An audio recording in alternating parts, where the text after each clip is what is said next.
Hello, everyone. Hello, and welcome to aidsmapLIVE, Health Inequalities and HIV. I'm thrilled to be joined by an absolutely incredible panel from around the world who will be joining me in this very important conversation. I'm going to bring people on one at a time to say hello. So if first I can have Dr. Vanessa Apea. Hi, Susan. Hi, Vanessa. So Vanessa is an HIV and sexual health consultant at Barts Health NHS Trust, medical director of NAS Project London, and a health equity champion. Is that right? Indeed. So Vanessa, we were in a meeting earlier today where you disappeared in terms of the internet a number of times and had 3 different devices. Is that right? How's your internet holding up? Because I'm worried. Internet's holding up well. Yeah, today was really precarious early hours, but no, doing well now, and hopefully will last the full hour. So looking forward to it. Fantastic. So everyone, keep your fingers crossed for Vanessa. Thank you. Next, I have up Paulie Calderon-Cifuentes. Paulie Calderon-Cifuentes. You almost got it. Was I almost there? I was actually looking up the pronunciation of that, but clearly I didn't do very well. Well, Paulie, I tried. Paulie is trans activist from Colombia, PhD student in Denmark, also working for the Danish non-profit organization TransAktion. Paulie, you are looking fabulous and like really hot in a number of different ways. What is the weather like there? Okay, so believe it or not, Denmark is incredibly sunny right now, and I am getting so much sun directly to my room that it is 26 degrees inside here. So I am super warm. I feel like it's in the middle of the summer, like the Danish summer. Excellent, fantastic. Well, yeah, looking great, smoking. Thank you. I'll see you in a moment. Next, can we have up Joel Simpson? Hey, hello, Susan. Joel. Hey, how are you doing? I'm great. Wonderful. Joel is an LGBT rights campaigner and founder and managing director of Guyana's Society Against Sexual Orientation Discrimination. But Joel, I see that you're in Guyana, but you're also speaking in the UK Parliament this week in another event. How are you managing all of these international events? It's that time of the year. I mean, Ida Hot B is probably the seminal day of the calendar year for LGBT rights campaigners. So I'm also really looking forward to the virtual parliamentary event on Wednesday. Wonderful. So I will be in the audience for that. Brilliant. So everybody in the audience, do please get your questions over. I have James Cole from Stop AIDS. If James could pop up a moment. Hi everyone, how's it going? Hi James.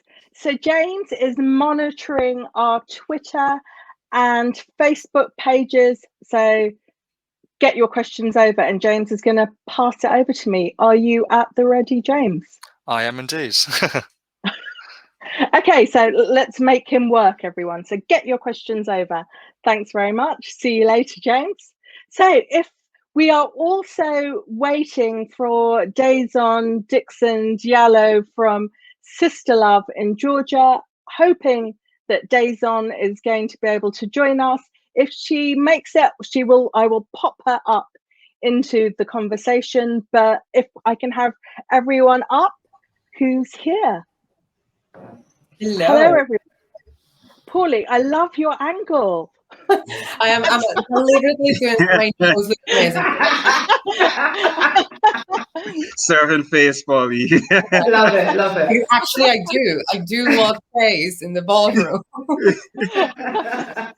Okay, that's brilliant. So I've had a number of questions sent over to me already. And one question I want to pose is, Vanessa, people of colour are more likely to be diagnosed late with HIV and more likely to face worse outcomes. What do you think is driving that? Well, I think it's a number of things. I think when you, just emphasizing what you say, so we do see higher rates of late diagnosis.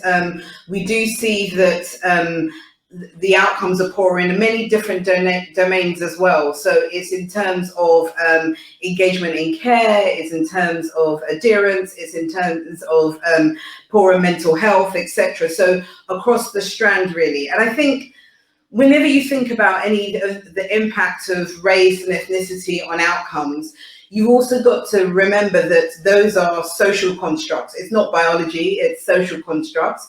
So when you have social constructs, they're socially determined.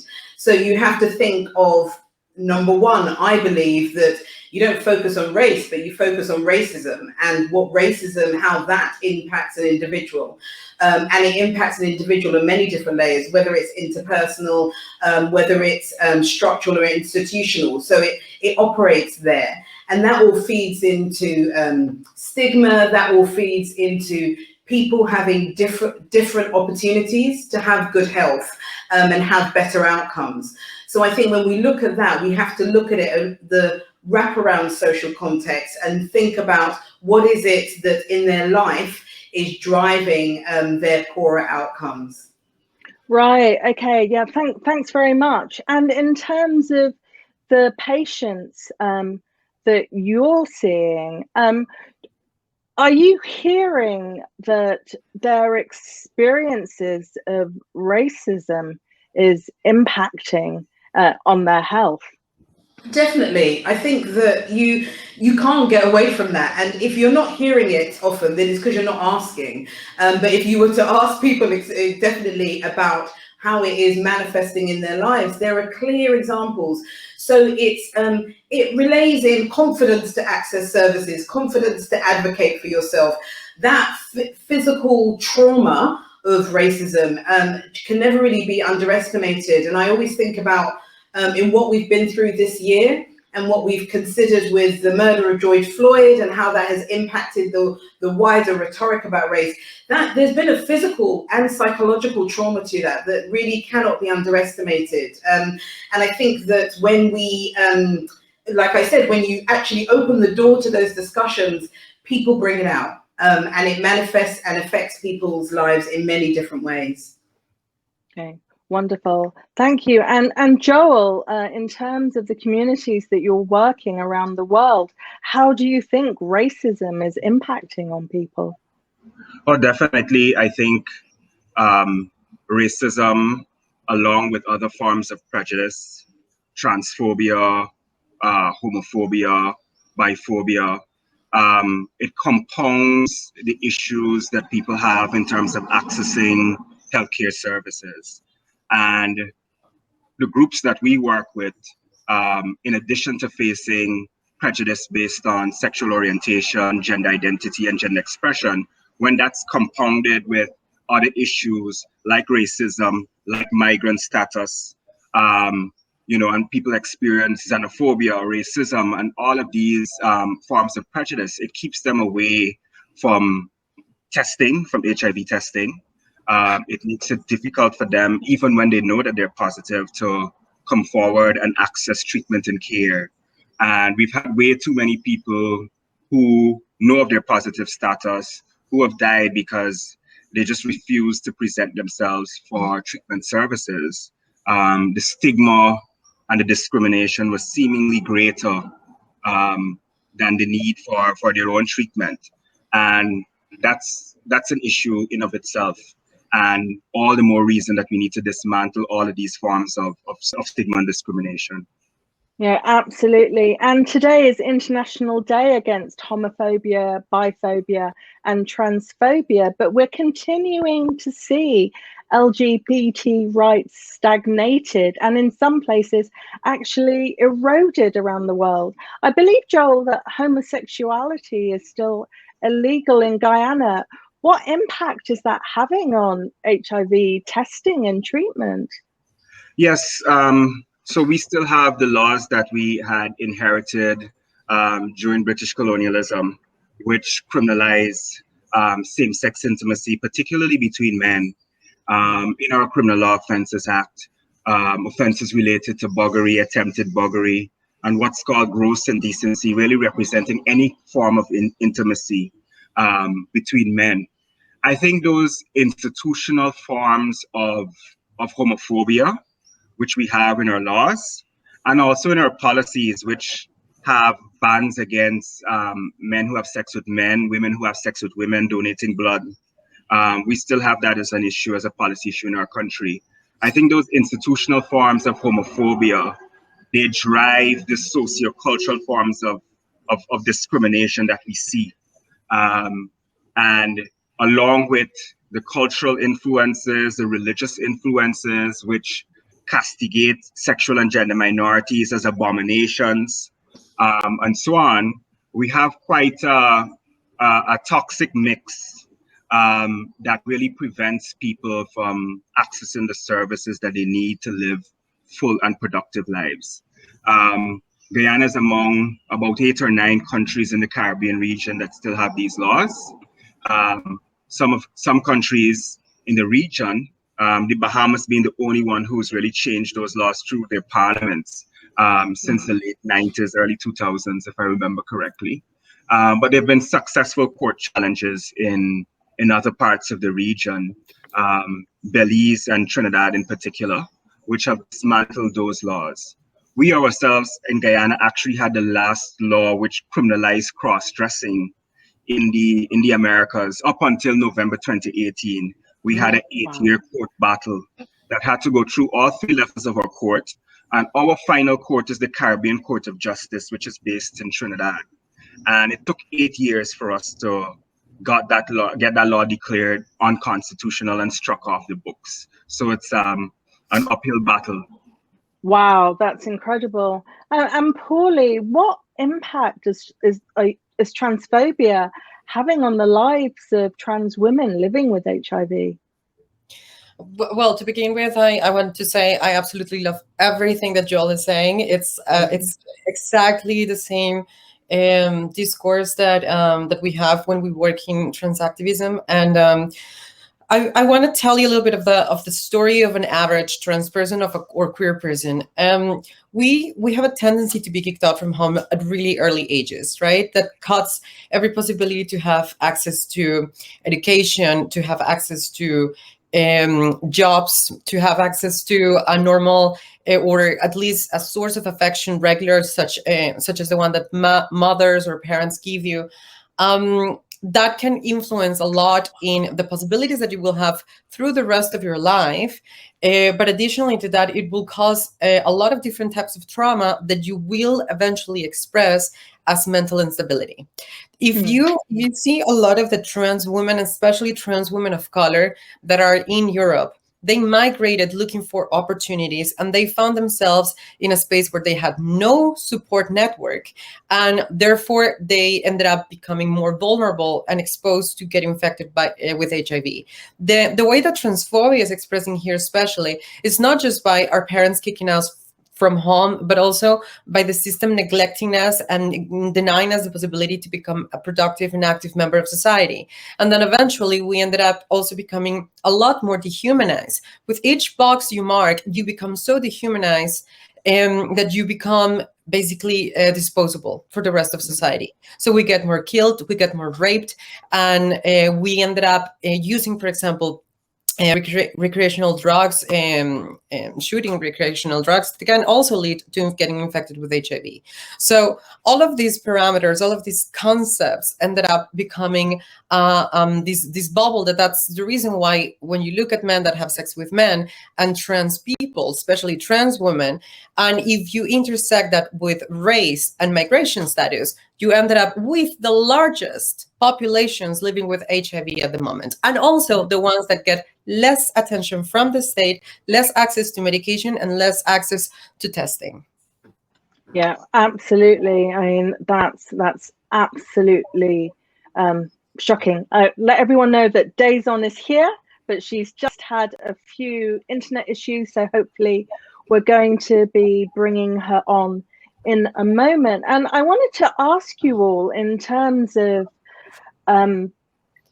communities who are disproportionately affected by HIV, do you think that we're getting HIV prevention methods, information about that out effectively to people who seem to need it the most?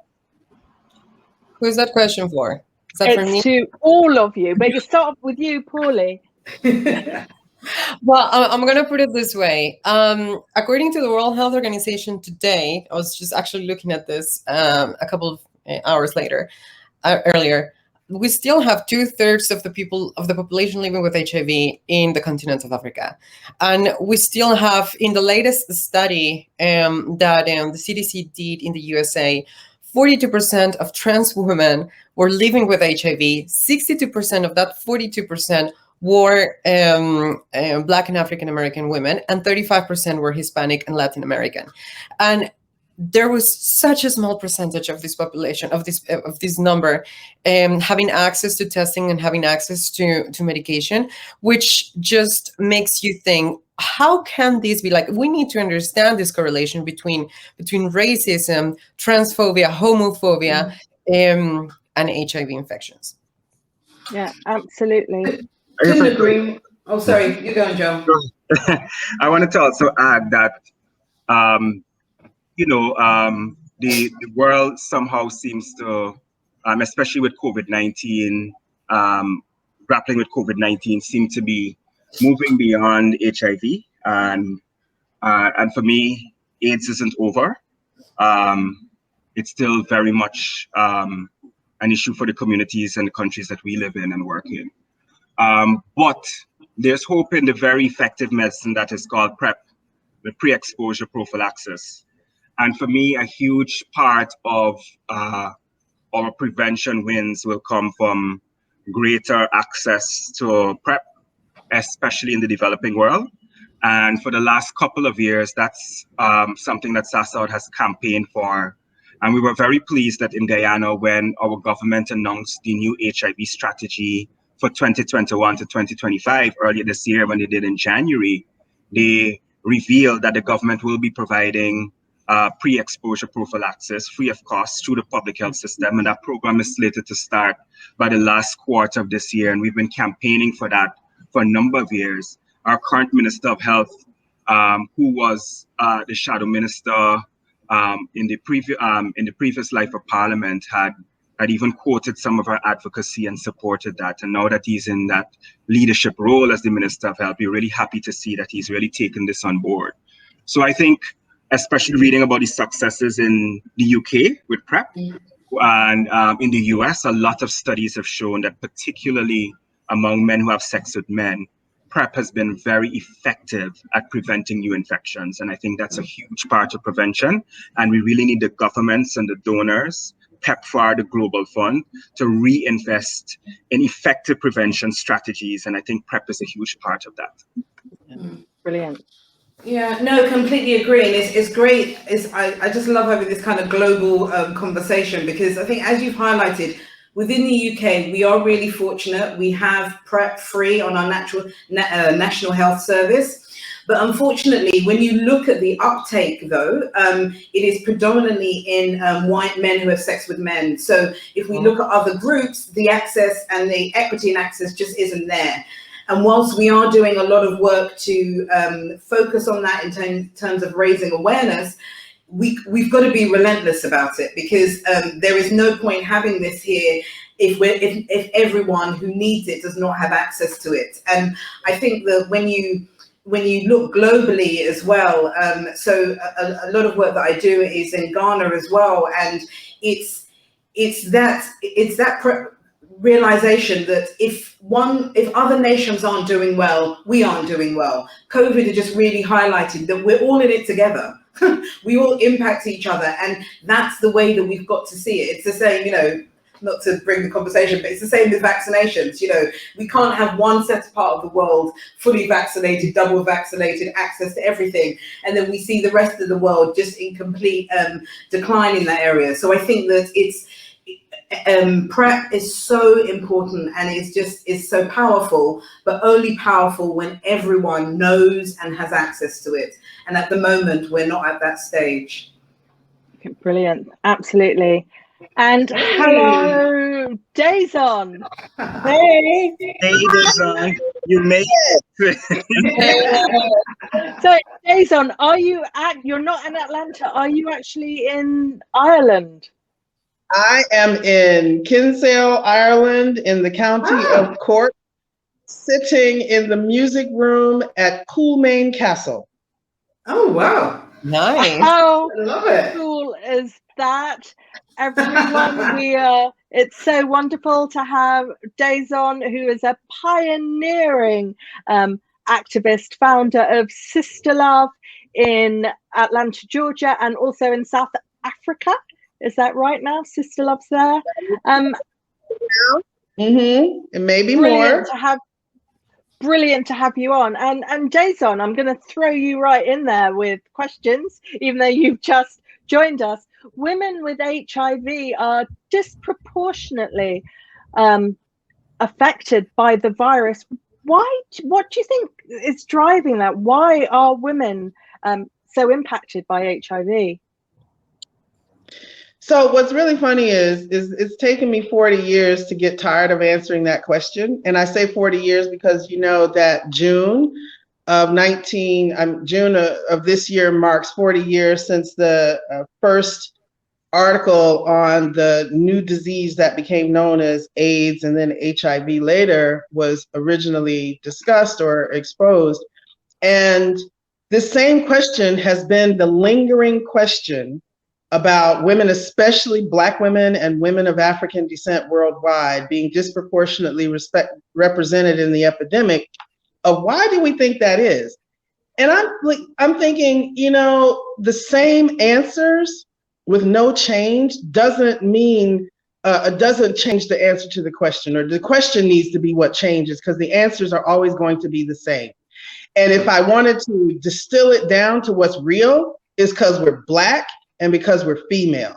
And if you want to deal with what that means, and I'll say female in all of the female, femme, whatever identities and titles or labels we want to call ourselves, it's because racism exists, sexism exists, geographism exists. Where you live matters as much as what happens where you live. Systemic racism is the reason that this is happening. And I don't want us to keep going around the circles around what kind of behaviors that women are engaging in that increase their risk, because they're making the same decisions and choices about their sexual lives, about their relationships that everybody else is making.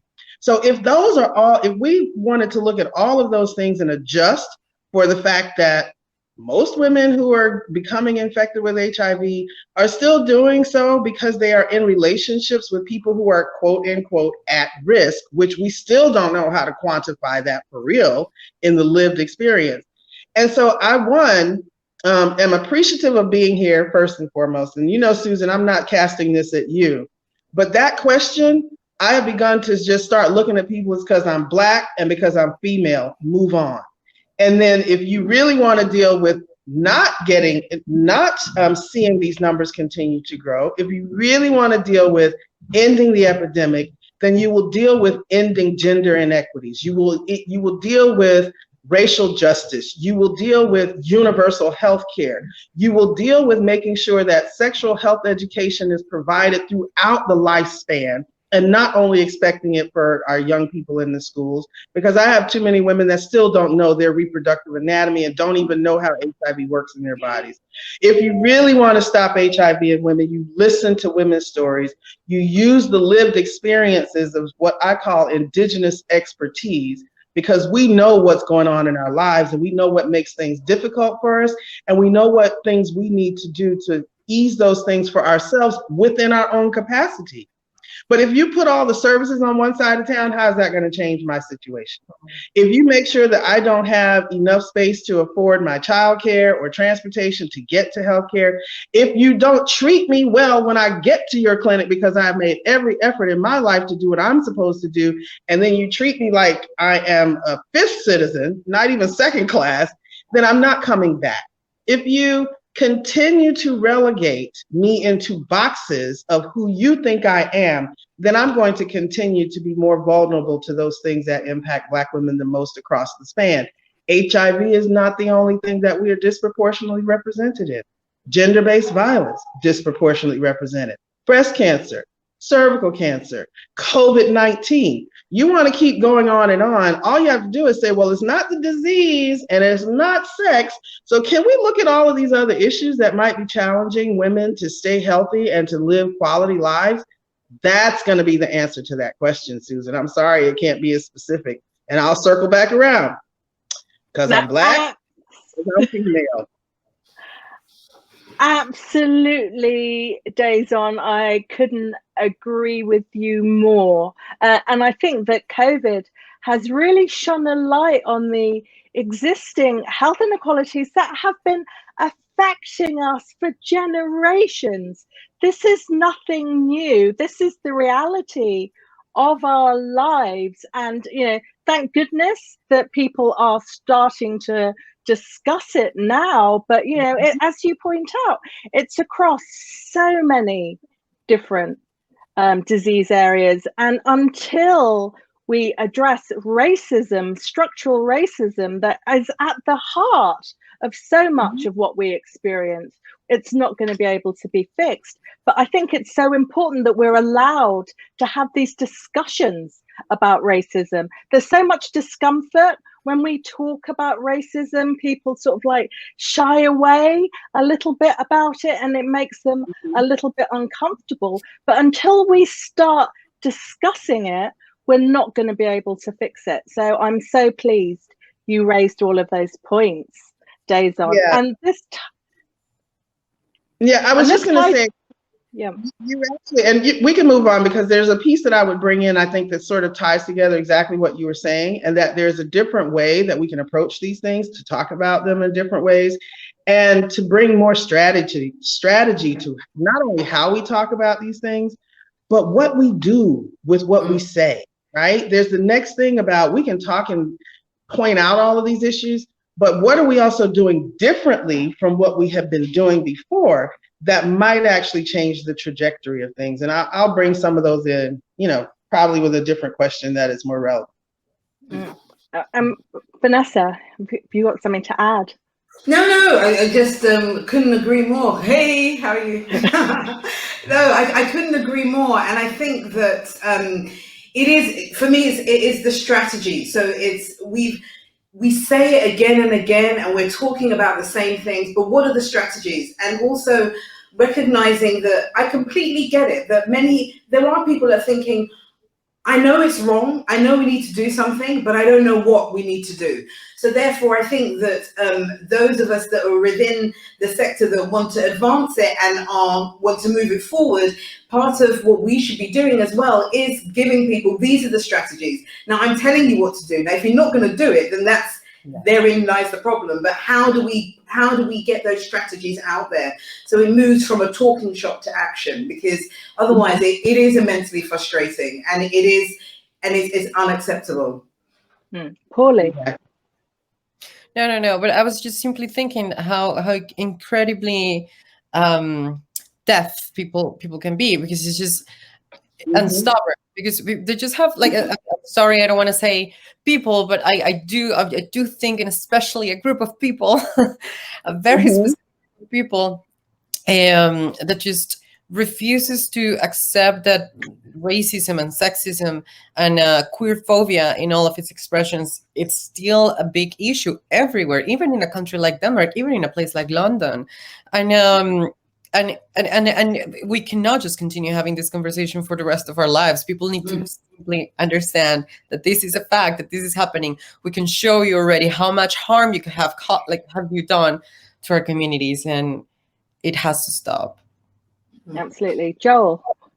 Paulie said something earlier that really triggered my mind to how one form of exclusion and discrimination has such ripple effects in people's lives that creates a whole cycle of vulnerabilities that makes them disproportionately vulnerable to HIV and to a whole heap of other issues, drugs and so on. I think about trans people who face bullying in schools, and in our context, those young trans people don't finish high school, especially, so they drop out of school.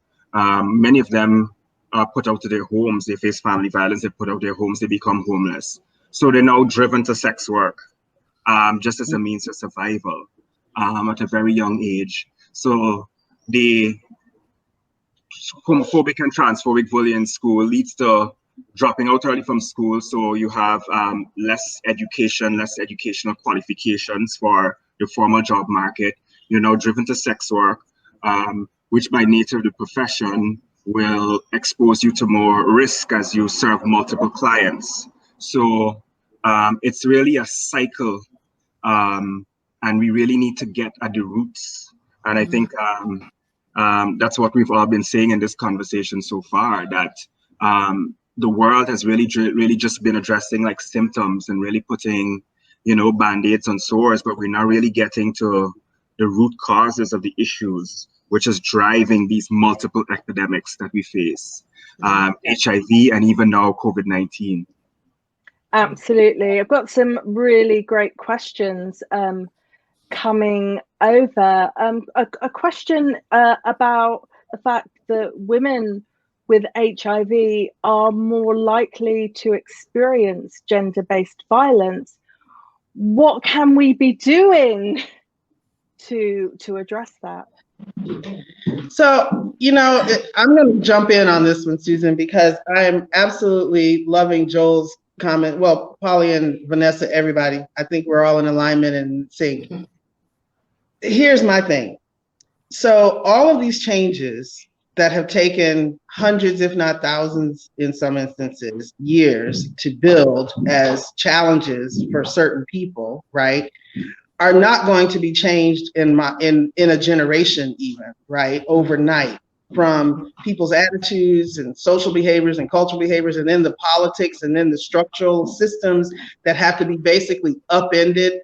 I mean, if I didn't think it was the most dangerous thing in the world, I would say we have to start over with the US Constitution, because it was never written to include what is now, nearly half the population in my country. And so that's not going to happen right away. So I see that sort of like when you have, this is not the best analogy I have. Well, it is the best I have for me. So when you have a person who, for whatever reasons, wants to take up a gun, because I live in the gunniest country in the world. Everybody's got some kind of, bullet shooting weapon. But when you have someone whose way of answering their problem or their question or trying to resolve an anger is to pick up a gun and start to shoot a bunch of people, are you going to stop and try and talk that person out of why they chose this as their method to express themselves? And have they not considered other ways of dealing with this and changing their whole history of how they engage? Or are you going to try and get people out of the line of fire? What are you going to do first in that moment? Well, we are in that moment when it comes to gender-based violence, especially, but not exclusively, especially with women and queer folks around violence, because gender-based violence can cover us all, right? So what are we going to do to get them out of the line of fire? My first resolution is we need to begin building women-only zones. We need to begin building places where women can run, make decisions, be able to live safely and securely, raise their children healthfully, teach their boys differently in environments that are not influenced by patriarchy, by hypermasculinity issues. We need to create spaces where we can rewrite our own narrative, where we can reconstruct how we build community, and where we can learn for ourselves as women and as queer people that we can do this on our own without having a patriarchal structure to dictate how we should move and how should we engage and how we should respect each other and who gets what kind of health care. We don't need somebody else to decide who lives and dies. And so that's my first answer. And it is not an easier one. It's not the easiest one, but I bet you I can get property and I can get money and I can build a village faster than I can change an entire government to make sure that my health, my education, my equity and pay, that my respect and my religion, my spirituality, wherever I practice my faith, wherever I want to socialize, whoever I decide to love, instead of waiting for people who make those decisions to get with the game, change the game and get out of that game and build our own. And it's not that far-fetched because we have sisters in Kenya who've been doing this for 25 plus years and they know how to make this work. So that's just one. I got a couple of them, but that's just one of my solutions. The other one is to stop thinking about us in the way of as people who are at risk, right? Because when we talk about people who are at risk, yeah, that's saying that there's not a whole lot you can do but change yourself because the conditions around you aren't going to change much. What I want people to start thinking about is how do we engage around HIV to talk about what my desires, what my aspirations are for my sexual health, my sexual well-being, and my sexual pleasure. If you have tools that are going to help me have optimum sexual health, wellness, and pleasure, I'm all in on whatever that is. Is it PrEP? Is PrEP going to make my sex sexier and healthier because I'm not worried as much? Give it to me. Don't ask me how many people I have sex with, what kind of sex my partner is having, how many people I have sex with, whether they've been tested. I'm not having sex with people based on those notions. I'm having sex because I want to have sex and I want it to be enjoyable. And because I want it to feel good and I want it to be healthy and I don't want to think of myself as somebody who is putting somebody else at risk, then you must provide the tools for me that are going to answer those questions for me. Because my questions around whether I'm at risk or not, what do you tell the woman who was married, never had sex with anybody else, had the children she wanted to have, and still ended up with HIV? What are you going to tell her? That she had to think about her whole life as being at risk and that's why she's positive? I think that's been a failed strategy from the beginning. Yeah. Wonderful. Thank you. Paulie?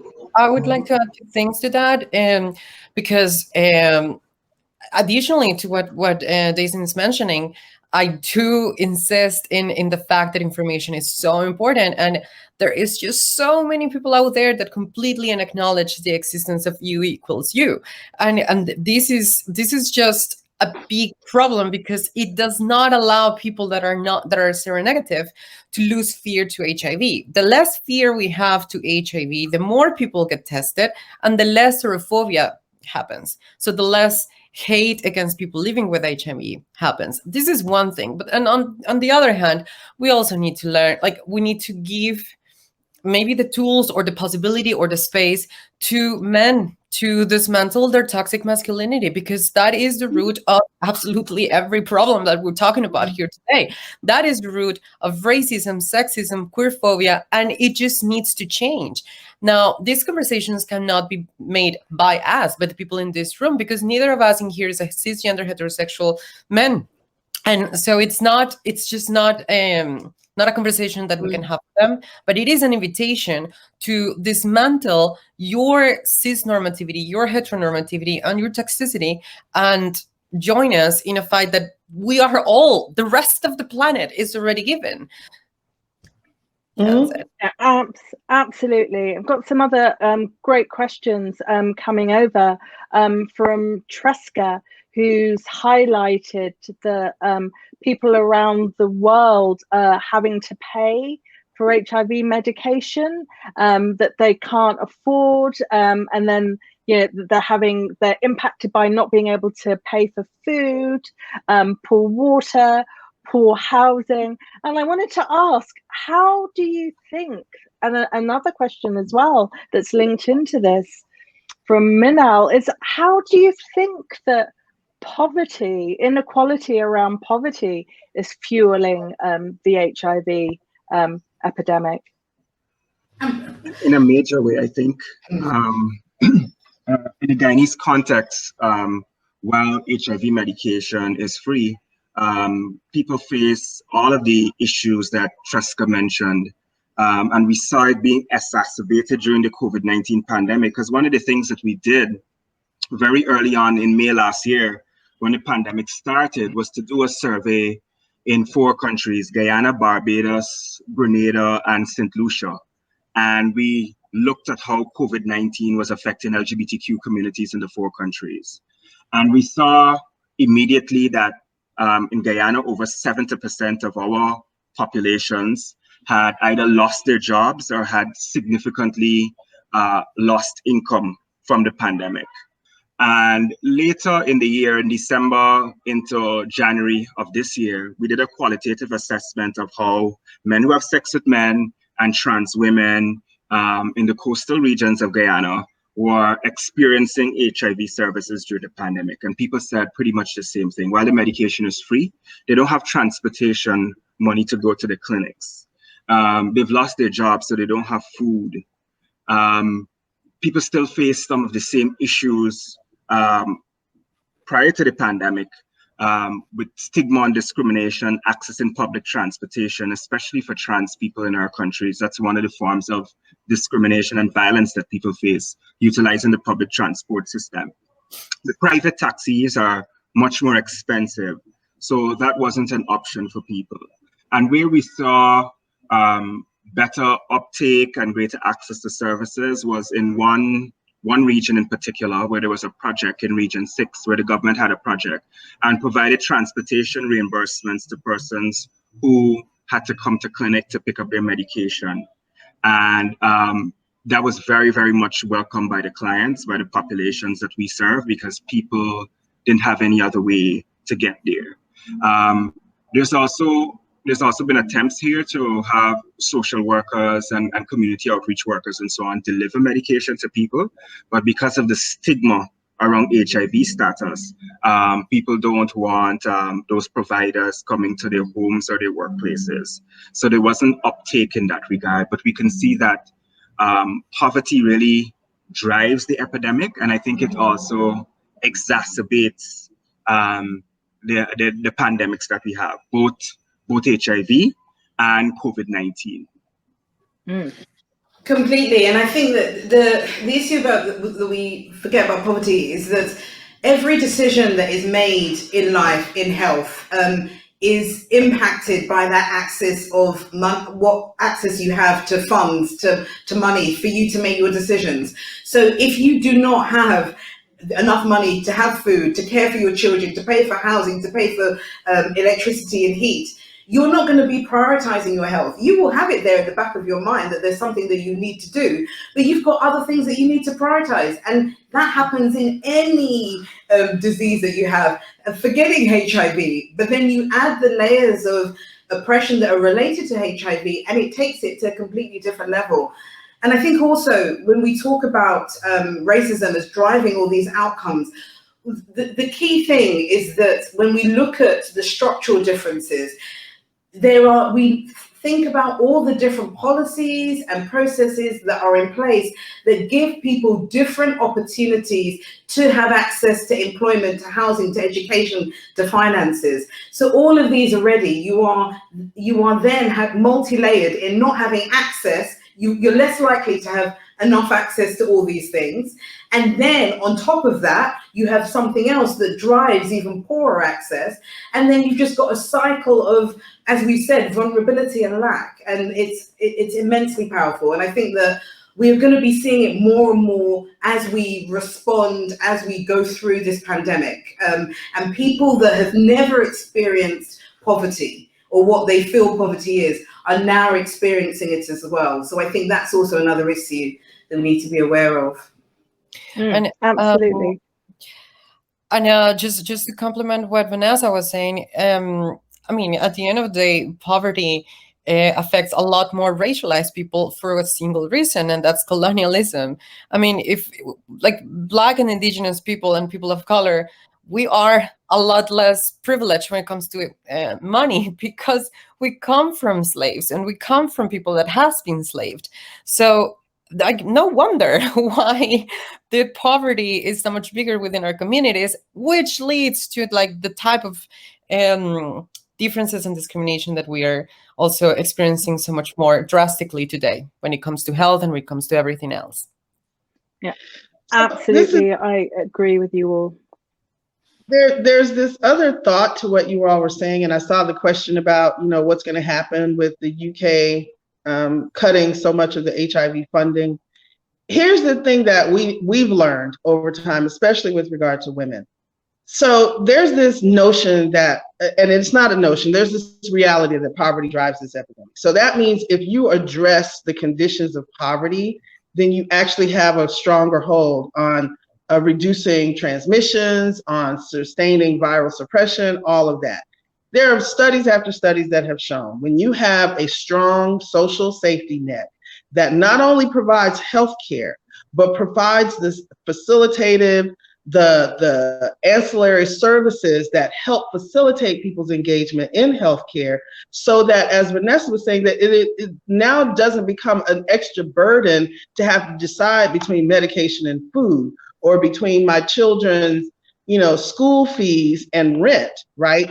That if there's certain parts of the social safety net that take care of us, then our health is better. We have a program in the United States that's been the only sustained piece of funding for health, HIV and healthcare in the US other than research, which is called the Ryan White program, named after a little boy, a white boy who was diagnosed with HIV, discriminated against, with stigma, and then died.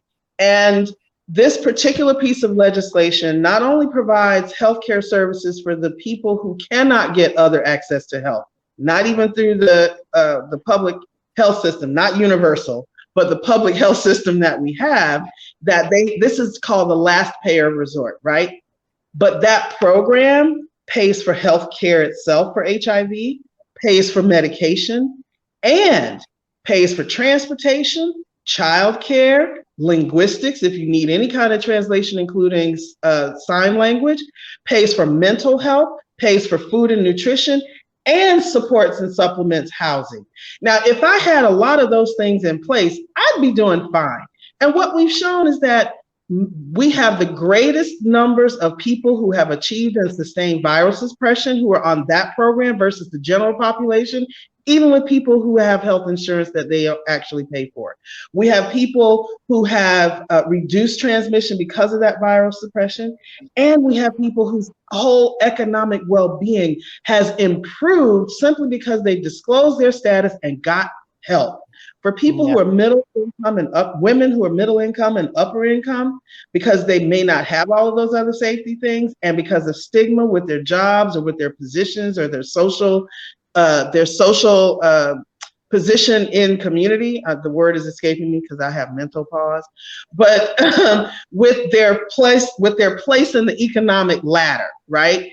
That HIV disclosure diminishes that. Many people lose their jobs, lose their health insurance, lose their families, lose their source of economic support because they had to disclose. So they do worse than people who disclose and are in poverty because they have access to that social safety net. So the bottom line on that is, if you provide the social safety net to people for all of those things that they need, you can actually end HIV. That is the hard, cold truth.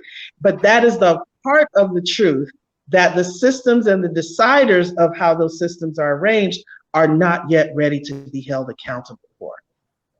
Yeah, absolutely. And that links into the question that's come across, is that the UK government has announced that it's cutting funding to UNAIDS by over, I believe, 80%. And I just wonder, what's going to be the impact to services around the world? I mean, it's not just UNAIDS, there's so many areas where funding is being slashed at a time when it's needed the most. What do you think is going to happen in terms of HIV now with these acts? I think, first of all, the thing that shocks me is that, again, and I've said it earlier, is that we've shown how interconnected we are. We are not in silo in our countries, in our continents. We are all interconnected. And so whatever gains that we make here, whatever we've done and whether we achieved all our targets, if the countries that we are supporting are not reaching those targets, then it actually, in the long term, means nothing, because then we are not going to advance in this epidemic. And it saddens me. I'm fearful of it, because I think that, again, COVID has exacerbated all the need that was there. So in fact, in an ideal world, what would have happened is that not only would the funding have been sustained, but it would have been increased, and it would have been targeted to more specific groups that have been disproportionately affected. But no, that's not been the case. Not only have we not done that, but we have scaled back to a point that I think is really difficult to actually picture, because 80%, we throw it around, but 80%, on a really simple level, means that you are leaving 20% to cover everything that was there. And I think there's many programs that we're already seeing, many international partnerships, everything that Dázon is saying in terms of those organizations that were providing that wraparound care and support to enable linkage to care, to enable sustained engagement, are all going to be dismantled. And that will not only stay in that place, but will also impact us everywhere. Yeah, absolutely. And Joel, I'd like to ask you, I mean, what has been the impact of COVID on HIV services in the Caribbean? Well, in our context, like I was mentioning earlier, we were able to do an assessment, particularly for Guyana. And it's the only place I know where some actual research has been done on how HIV services are being experienced during the pandemic. For us, we looked at the coastal regions of Guyana, covering about 75% of the country's population, and we focused on two groups: men who have sex with men and trans women. And what we found is the first gap was there was really poor communication from our health systems about what services and so on people could access during the pandemic.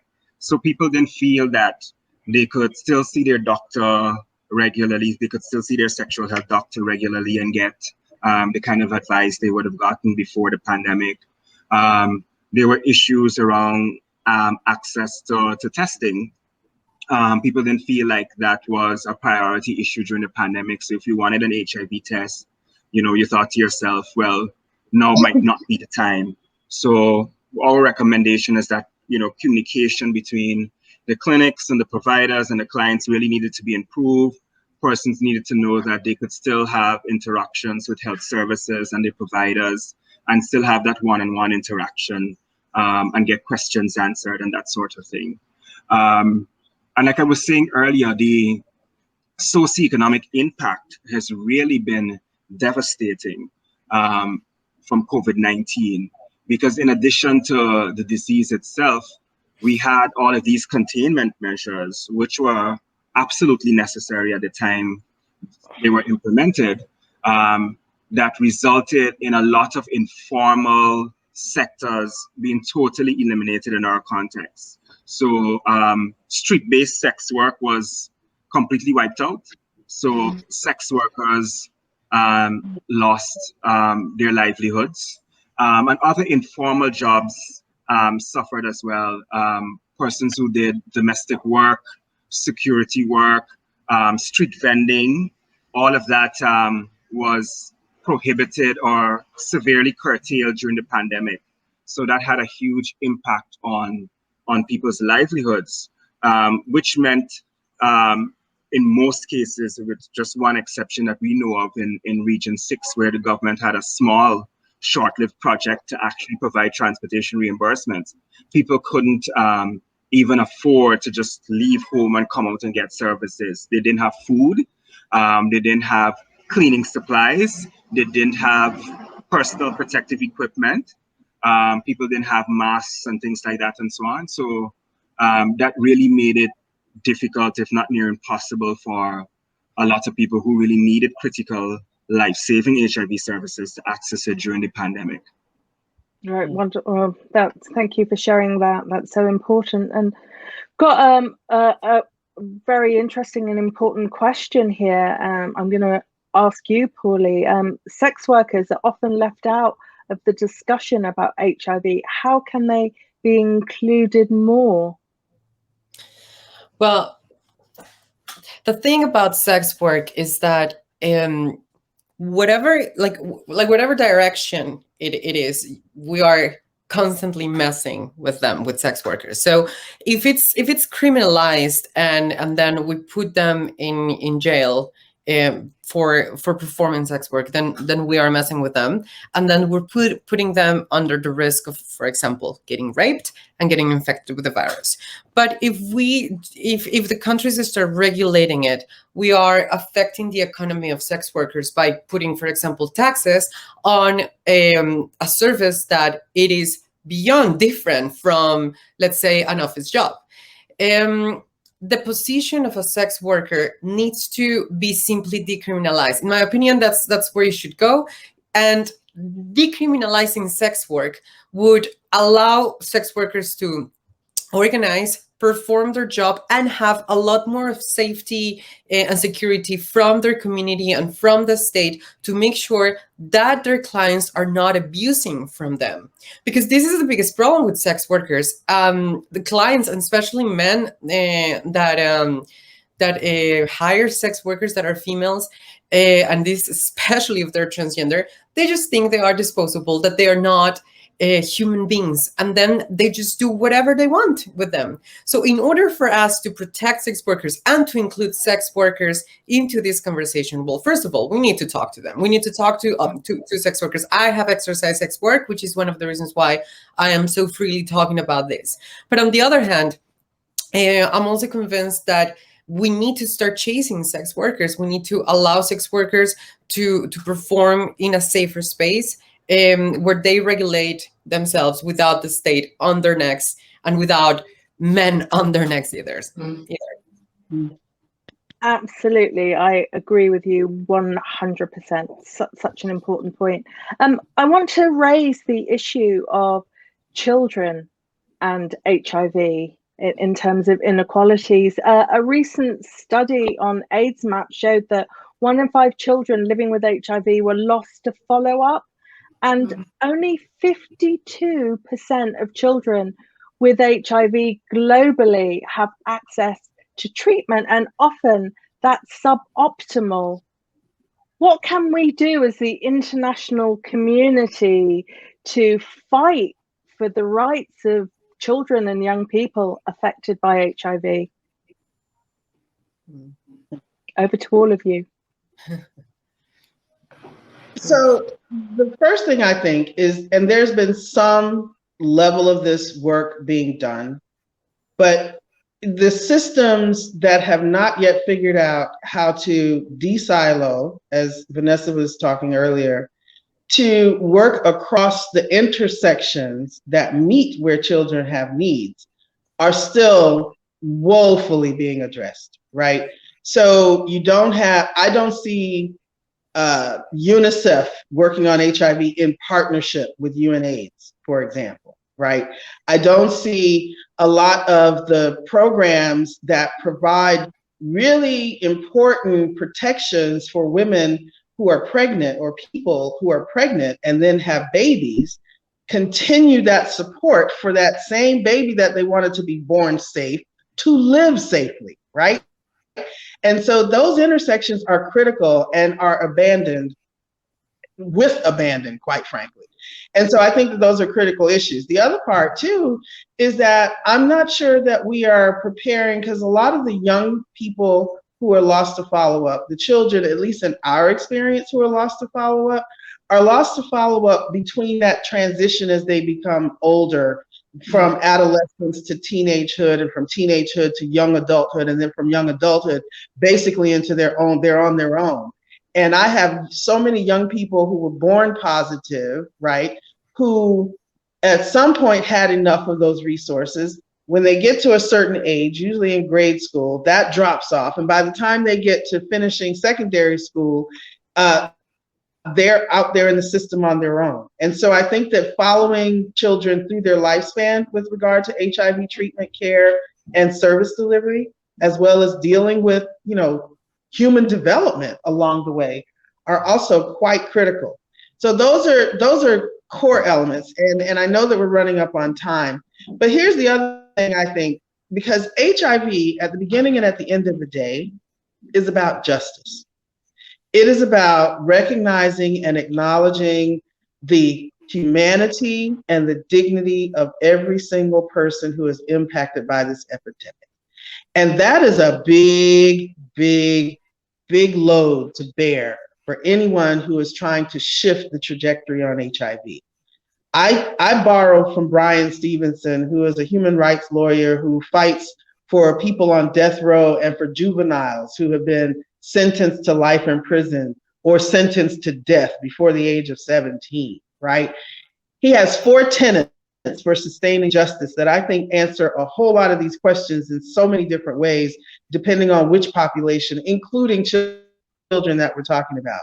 The first one is proximity. You have to be proximate with the people who are most impacted by the challenge that we're talking about. And they must be included in all of the conversations and the decision-making that impacts their lives directly.